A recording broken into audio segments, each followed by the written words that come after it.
Hai Sobat Cinggu, jumpa lagi dengan Blossom Official 19. Semoga sobat sukses selalu. Cerita flashback pada saat Elpanso kecil sedang bermain di hutan, dan dia menemukan sebuah gubuk tua yang sudah tidak ada penghuninya. Itu di Goguryeo Barat 20 tahun yang lalu. Karena rasa penasaran yang tinggi, Elpanso memasukinya dan melihat-lihat. Lalu Elpanso mengetuk-ngetuk rak buku yang dimana rak buku tersebut sudah rapuh dan akhirnya roboh. Dan di sanalah Elpanso melihat kakeknya guys yang sudah tidak selamat dan sudah berada di sana sudah lama. Itu menurut keluarga Elpanso pada saat itu. Elpanso yang terkejut dan terdiam.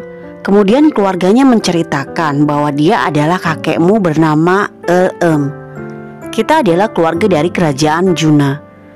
Elso yang membantu Raja Yuri mengalahkan Buyo Utara. Kita membantu Goguryeo karena mereka menginginkan pengetahuan kita untuk melawan Han.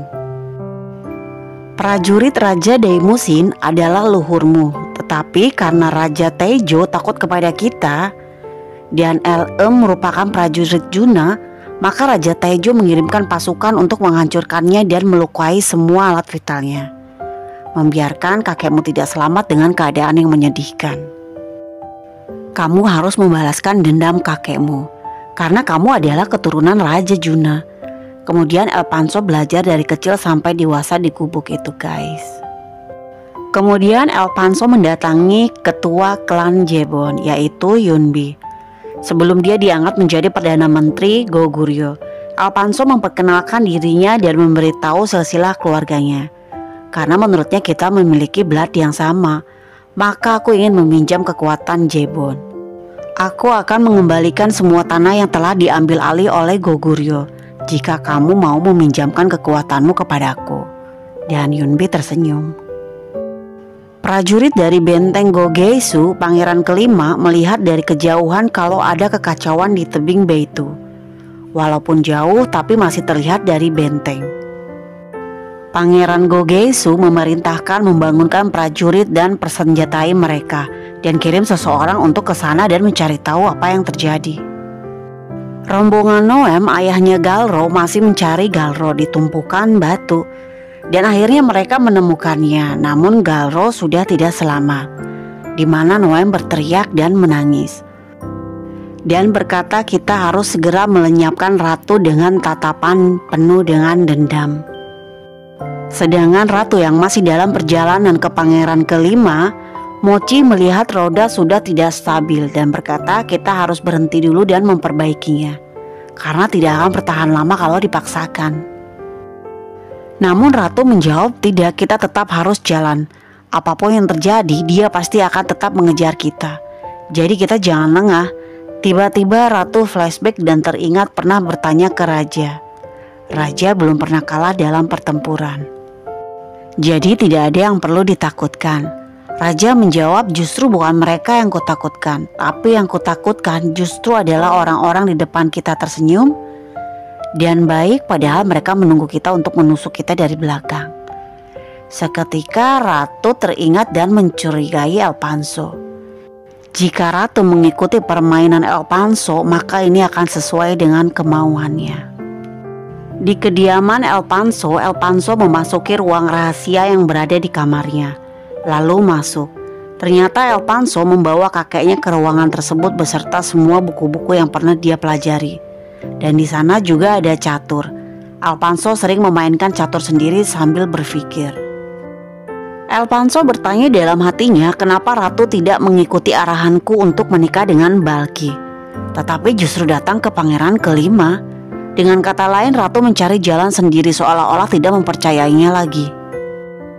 Yunbi berbicara dengan penasihatnya. Yunbi bertanya klan siapa yang berani melenyapkan raja. Penasihatnya menjawab, aku rasa ini adalah perbuatan Elpanso. Kemudian Yunbi flashback di masa lalu. Elpanso pernah berkata aku akan memanfaatkan Balki supaya dia bisa memberontak ke raja. Aku akan mengisolasi raja dan rakyat akan berpaling kepadanya. Yunbi bertanya bagaimana raja kalau tidak selamat pada saat peperangan, apa yang akan kau lakukan? Elpanso menjawab aku akan membuat ratu menikahi Balki. Aku akan menghancurkan keluarga Go dan membuat Goguryeo baru. Ya guys, ternyata Elpanso memang masih menyimpan dendam. Elpanso memang sudah merencanakannya, tetapi bukan berarti dia yang melenyapkan raja. Karena kepergian raja tidak ada dalam skenarionya, karena masih misteri. Dia sebetulnya hanya ingin membuat Goguryeo baru atau kerajaan yang baru. Karena menurutnya kerajaan yang dipimpin keluarga Go terdahulu terlalu banyak menghancurkan orang lain dan banyak membuat orang menderita. Sambil memainkan catur dan berkata, "Maaf, kamu akan menjadi bidak caturku dulu untuk beberapa saat, Ratu." Ratu tiba-tiba bertanya ke Mulgo berapa lama jika kita ke tempat pangeran keempat. Mugol dan Mochi tambah bingung lagi guys dan bertanya balik, maksudnya Ratu tidak jadi ke pangeran kelima. Justru Ratu mau merubah arah ke pangeran keempat. Alasannya kenapa Ratu? Ratu hanya menjawab karena ada yang harus kulindungi. Jadi mereka akhirnya merubah arah menjadi ke pangeran keempat guys, ke pangeran Yunwoo. Elpanso dan keluarga mendapatkan kabar bahwa Ratu merubah arahnya lagi ke tujuan ke pangeran kelima menjadi ke pangeran keempat. Elpanso dan yang lainnya justru bingung kenapa Ratu memilih ke pangeran keempat yang tidak bisa apa-apa, bahkan tidak tahu menahu tentang perang. Padahal kalau Ratu memilih pangeran kelima, jelas-jelas pangeran kelima dia mampu dan mempunyai pasukan berkuda yang kuat dan banyak, dan tahu juga tentang perang. Kuil Timur Sobegol, jalan menuju pangeran keempat, ada tempat yang seharusnya tidak boleh dilalui dan dimasuki siapapun. Dan benar guys, Ratu melewati jalan ini karena jalan ini adalah jalan alternatif terdekat supaya bisa cepat sampai ke pangeran keempat. Ratu membuat rencana dengan membagi dua rombongan, kereta dan yang sebagian berjalan kaki supaya Noam Harimau Putih terkecoh. Di perjalanan Ratu, Mugol, kakak Ratu dan Mochi berjalan kaki ke hutan. Kakak Ratu terjatuh lalu Ratu menolongnya. Orang-orang yang ada di kuil sedang mengadakan ritual di sungai, di mana mereka juga sedang berhalusinasi dan gak karuan juga guys. Dan akhirnya Ratu dan rombongan Noam saling bertarung lagi menggunakan panah. Setelah beberapa saat berlalu, orang-orang yang sedang ritual pun datang karena merasa terganggu oleh mereka. Dan mereka menyerang siapa saja yang ditemuinya, termasuk rombongan Noam dan Ratu juga. Dan Noam melenyapkan salah satu peramal.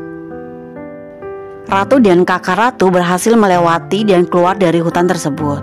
Pada saat Ratu berhasil, namun justru kakak Ratu kembali menghampiri Noam dan berkata, "Aku akan membantumu supaya kamu bisa masuk ke benteng pangeran keempat." Noam bingung dengan kakak Ratu. Sebenarnya dia mau apa dengan membantu kita, tapi karena tatapannya akhirnya Noam setuju.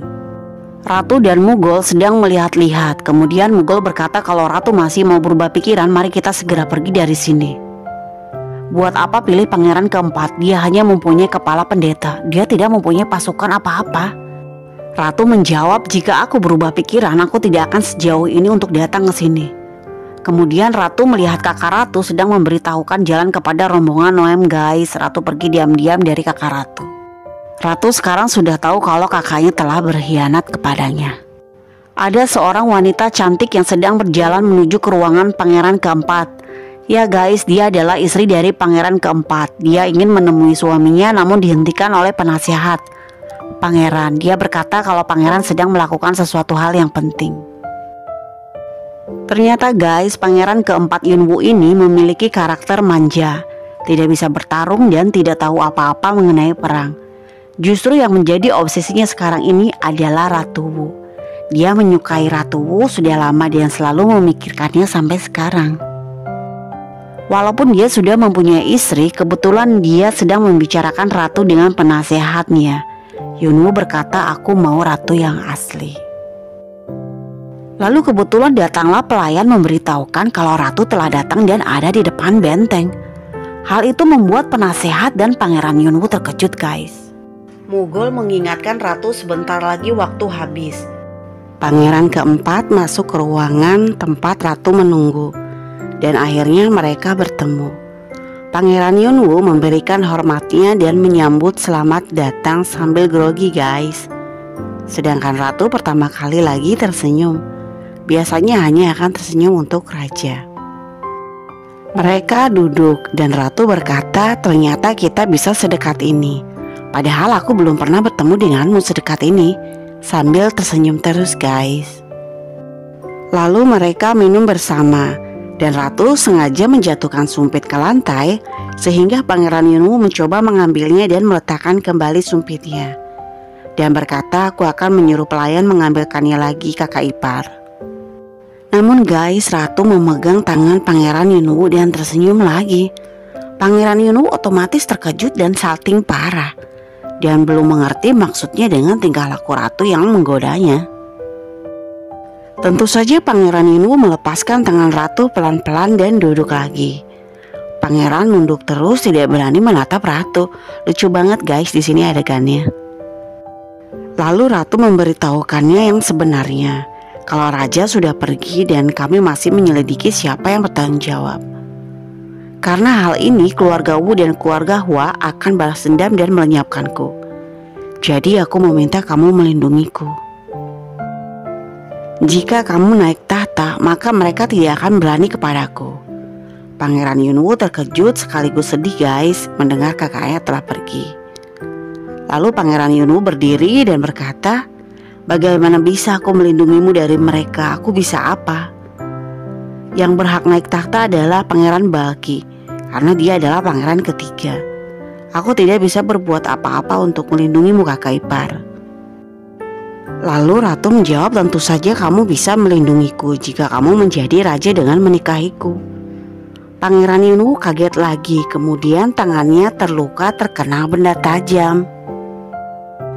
Ratu kaget juga dan langsung berdiri, kemudian spontan membalut jarinya Pangeran Yunwu menggunakan pitanya. Pangeran Yunwu menatap Ratu dan Ratu membisikkan, selain menjadi raja, kamu juga bisa memilikiku. Maka dari itu lakukan pernikahan ipar denganku. Dan mereka akhirnya saling bertatapan guys. Pangeran Yunwu mau memegang wajah Ratu. Namun penasehat datang dan memberitahukan ada sesuatu hal yang penting.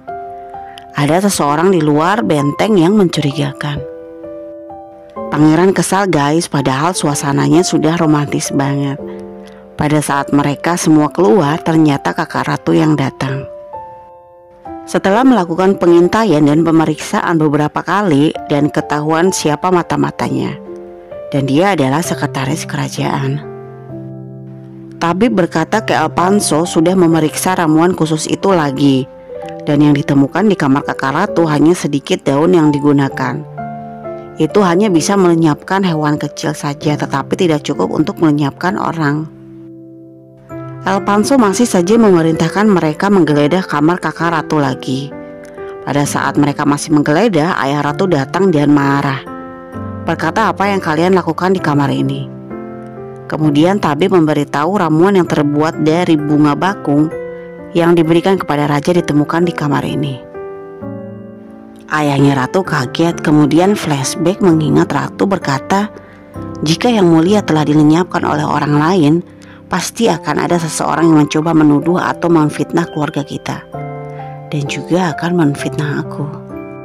Ayahnya langsung bergegas ke suatu tempat, di mana tempat itu adalah sebuah halaman luas yang isinya bunga bakung tersebut guys.